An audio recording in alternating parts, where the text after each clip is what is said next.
Hello everyone and welcome back to my channel, Edmond Mindaros, at panibagong update sa Microsoft Rewards ang isi-share ko sa inyo on how to earn Microsoft Reward points using mobile phone. So pwedeng-pwede tayo magka-earn dito ng points gamit lang yung ating mobile phone. Kaya stay tuned ka lang at start na natin.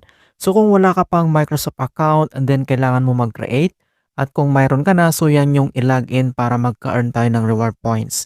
So ang next step, so open mo lang yung ating browser. So any browser naman ang pwede nating gamitin. So click mo lang dito yung Chrome browser. And then search mo lang dito yung Microsoft account login. So kung wala ka pang account dito, so i-click mo lang dito, sign in or login mga kaibigan. Ito yung gagamitin natin. And the next step ay kailangan natin itong i-add to home para mas madali na lang mga kaibigan. Kung paano ito i-add to home, so dito lang sa top right corner makikita mo dito yung tatlong dot. Click mo lang yan and then select mo lang dito yung add to home. Okay, so kapag na-click mo na yung add to home, ganito yung makikita mo mga kaibigan. So Microsoft Rewards. Alright, so ang next step, so dito ulit sa Chrome browser natin. So dito lang ay kailangan mo lang i-search dito yung Bing browser natin. Yan yung gagamitin natin na isa. Ayan, so Bing login. Ayan.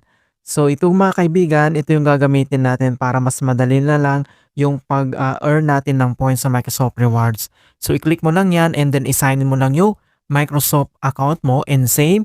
I-click mo lang dito yung tatlong dot dito sa top right corner. And then kailangan mo lang itong i-add to home para shortcut po niya. So kapag click mo yung add to home screen, and then ganito yung makikita mo, nandito na siya. Alright, so proceed na tayo. So kapag nandito na tayo sa Bing browser, so click mo lang yan. And then ganito yung makikita mo siya. So nandito kaagad yung ating Microsoft Rewards. Okay, so click mo lang yan.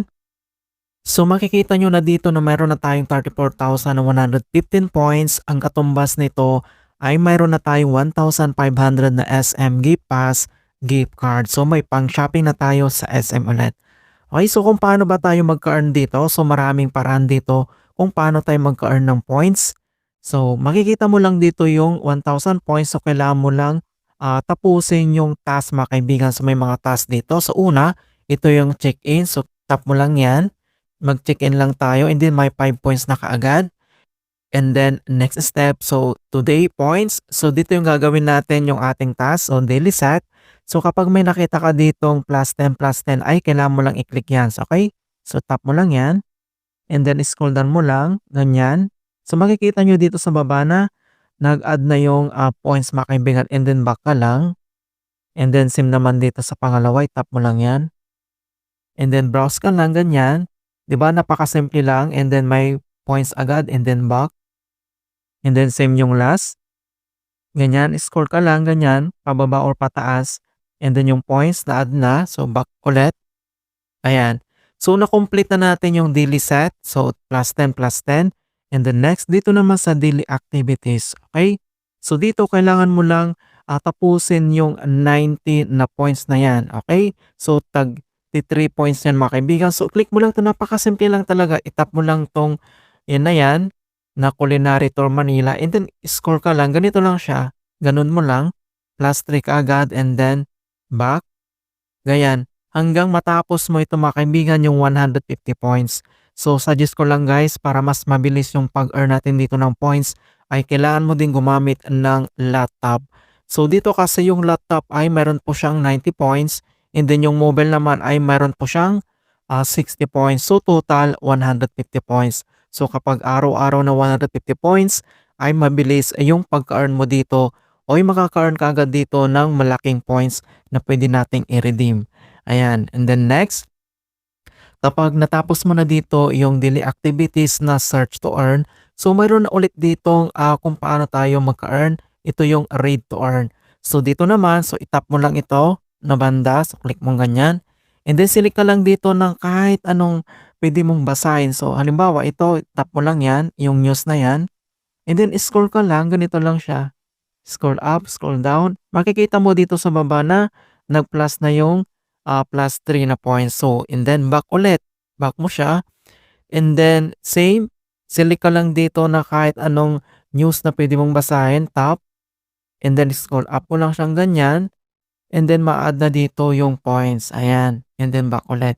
And then kailangan mong tapusin mga kaibigan yung, nakalagay dito na 30 points, ayan. So kapag natapos mo siya yung read to earn, so makaka-earn ka dito ng 30.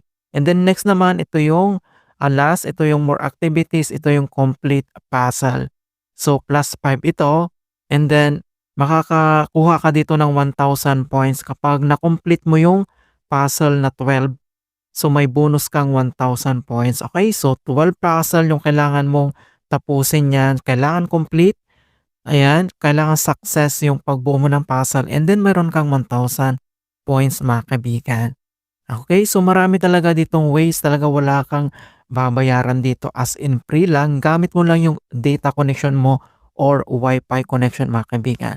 Yes, kapag na kompleto mo na yan lahat, and then pwede ka na ditong mag-redeem kapag nakaipon ka na ng malaking points. So, halimbawa ito yung naipon ko na points, pwede ka nang mag-redeem dito kahit ano mga kaibigan. Okay, so back lang tayo, and then papakita ko lang sa inyo guys yung ating redemption para talagang legit po siya. So, tap mo lang dito yung Microsoft Rewards homepage. Ayan, so dito na sa ating Microsoft Rewards, makikita nyo na dito yung aking na-earn na points. So, papakita ko sa inyo guys yung aking redemption na talagang marami na akong nakuha dito. So, dito lang sa homepage, makikita mo dito yung earn, and then next, ito yung redeem. So, itap mo lang yan. And then next step ay, select mo lang dito yung order history. So, click mo lang yan. Okay, so ito na siya mga kaibigan. So last na redemption ko noong February mga kaibigan. So nag-redeem ako dito ng 1,000. And then next, yung last natin last year, yung last natin. So December 21, 2024, 1,000 ulit. And another one, 1,000 ulit. And then yung pinakauna ito yung GCash. Kaso lang unfortunately tinanggal na yung GCash dito. So maraming naman dito na pwede nating i-redeem. Ayan, so makikita nyo na dito guys, legit talaga dito, wala kang babayaran dito, wala kang ilalabas dito na pera mo. Ang gamit mo lang yung data connection mo or Wi-Fi. Okay? So back lang tayo dito.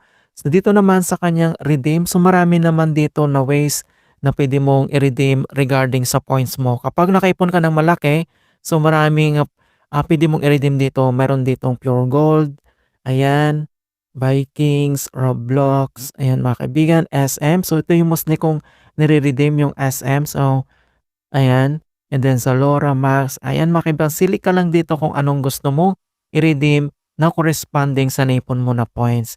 Ayan guys, so kung ako sa'yo, so try mo na itong Microsoft Rewards kung wala ka namang ginagawa dyan. Everyday lang na kailangan mong tapusin yung kanyang daily na activities para makaipon ka ng points mga kaibigan.